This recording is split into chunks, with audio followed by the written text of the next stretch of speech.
प्रदोष व्रत का नियम जो आप ले रहे हैं, प्रदोष व्रत को जो आप श्रवण कर रहे हैं उसको जरा ध्यान से सुनिएगा।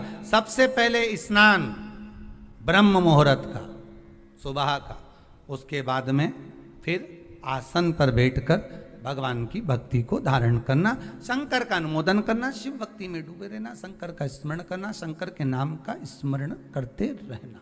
ये प्रदोष का मूल तत्व। महाराज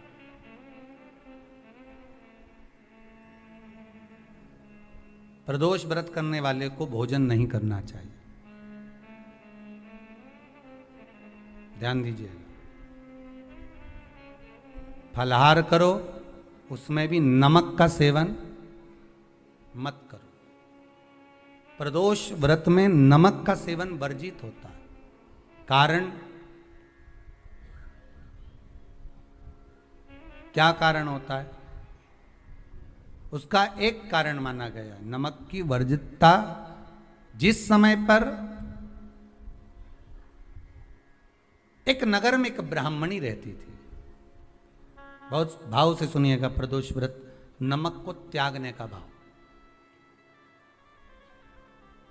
प्रदोष व्रत की किताब में भी मिल जाएगा आपको, आप पढ़ेंगे तो सुना होगा आपने। एक ब्राह्मणी रहती थी एक नगर में, उसका पति नहीं था।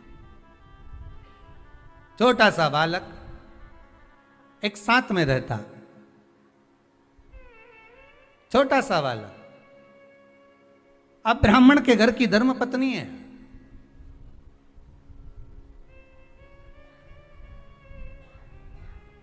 ब्राह्मण कर्मकांड करने वाला, पूजन करने वाला, पाठ करने वाला, अनुष्ठान करने वाला, पूजन करने वाला, मंत्र जाप करने वाला, भगवत भक्ति में डूबने वाला। ब्राह्मण तो चले गया, ब्राह्मणी बच्चे के साथ रह रही। क्या करे वो? अकेली निवास कर रही,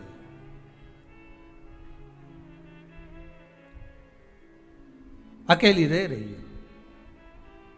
और ब्राह्मणी बच्चे के साथ भ्रमण करती रहती, घूमती।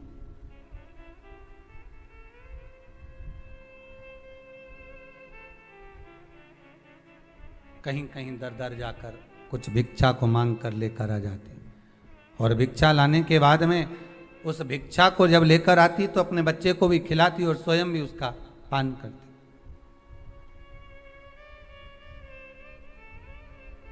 एक दिन ब्राह्मणी भ्रमण करते करते प्रदोष काल के समय पर शिव मंदिर में प्रवेश करी। प्रदोष काल के समय पर, और शंकर मंदिर में जब प्रवेश करा, प्रदोष काल किसको कहते हैं? सूर्य अस्त हो रहा हो, रात्रि प्रवेश कर रही हो, दोनों का जब मिलन हो रहा हो वो प्रदोष काल कहलाता। दोनों का जब मिलन हो रहा, सूर्यास्त हो रहा हो, रात्रि अपना चरण बढ़ाने के लिए आगे बढ़ रही हो, और दोनों का जब मिलन हो रहा है, वो प्रदोष काल है, वो प्रदोष का समय है।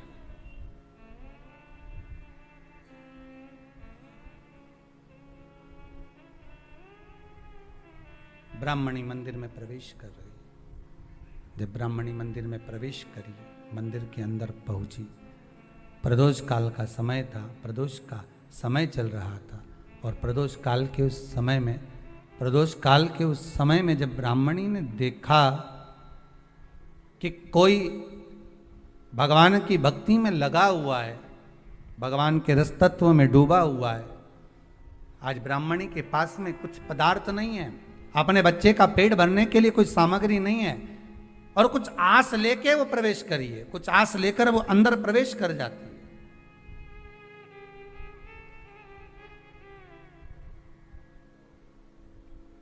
कोई ऋषि की पत्नी, कोई ब्राह्मण जन की अर्धांगिनी उस प्रदोष के समय पर शंकर का अभिषेक पूजन कर रही थी, भगवान शिव की आराधना कर रही थी, भगवान की भक्ति में डूबी हुई थी। भोला सब दुख का प्रयास करना, जब जब जिस महीने में जो प्रदोष पड़ा करे, जब प्रदोष पड़े बन सके 1 बेलपत्र, बन सके 5 बेलपत्र, शमी पत्र, हरे मूंग, हरा मूंग, बेलपत्र, एक कलश के अंदर थोड़ा सा पानी लेकर 1 बेलपत्र, हरा मूंग, शमी पत्र डालकर और उसमें थोड़ा सा गुड़ डालकर भगवान शिव का स्मरण कर कर प्रदोष काल में, मान लो कोई काम आपका बहुत जरूरी है, बहुत दिनों से आप थक गए हैं, नहीं हो रहा, कर्जा बढ़ रहा है, धन नहीं आ रहा, व्यापार नहीं चढ़ रहा, या कोई समस्या बहुत प्रबल है, कोई एग्जाम में बैठ रहे हो नहीं हो रहा, परीक्षा भी दे दी है, रिजल्ट आने ही वाला है, तो भी प्रदोष काल में, प्रदोष के समय वो जल मूंग, शमी पत्र और बेलपत्र और गुड़ का शंकर के शिवलिंग को समर्पित। दुनिया के लोग जरा सी बात से आपको छोड़ देते हैं, थोड़ी सी बात हुई और दुनिया के लोगों ने आपको छोड़ दिया। जब जरा सी बात से दुनिया के लोग आपको छोड़ देते हैं तो यह विश्वास मानकर चलना, जरा सी प्रार्थना से शंभु आपको पकड़ सकते हैं। मात्र थोड़ी सी प्रार्थना, बहुत है उतनी प्रार्थना। हमें ढोंग नहीं करना, हमें ढकोसला नहीं करना, हमें दिखावा नहीं करना कि मैं बहुत बड़ा भक्त हूं या मैं बहुत बड़ी भक्तन हूं, हमें नहीं करना। आग लगे बस्ती में अपन रहो मस्ती में, अपन तो 1 लोटा पानी उठाया, शिव जी को चढ़ाया। हाँ, अगर घर से पानी लेकर जा रहे हो तो उससे बढ़कर कोई सुख नहीं है। मंदिर का अगर पानी ले रहे हो, 1 लोटा पानी अगर मंदिर का लिया है तो पहले 1 रुपया आपको उस गुल्लक में, उस दान पेटी में डालना है कि इस दान पेटी में इसलिए क्योंकि लोटे का किराया, पानी का किराया, ये सब देना पड़ेगा, तब जाकर उस पानी की महत्वता होगी, नहीं तो पानी की कोई महत्वता नहीं है। अपने पास का चढ़ाओ, अपने जल को आप आनंद में लेकर जाओ। भक्ति शिव कथा है, शिव कथा साधारण नहीं होती। शंकर की कथा में शंकर ही कहीं ना कहीं अमृत बरसा ही देता है, ये उसी की कृपा होती, उसकी कृपा बिना कुछ नहीं होता। जहां शिव है वहां गंगा है, जहां गंगा है वहां शिव है। दोस्तों, जैसा कि कथा में पूज्य गुरुदेव जी ने बताया कि 1 लोटे जल का क्या महत्व है। भोलेनाथ 1 लोटे जल से ही प्रसन्न हो जाते हैं।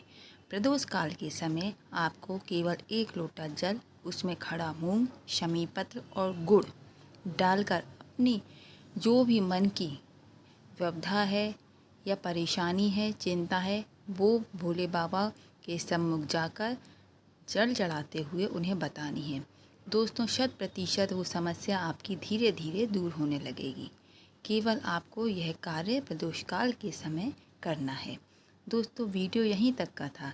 यदि वीडियो आपको अच्छा लगा हो तो इसे लाइक करें, अपने दोस्तों के साथ शेयर करें और मेरे चैनल को सब्सक्राइब करें ताकि ऐसी ही कथा मैं आपके लिए गुरुदेव की लाती रहूं। धन्यवाद।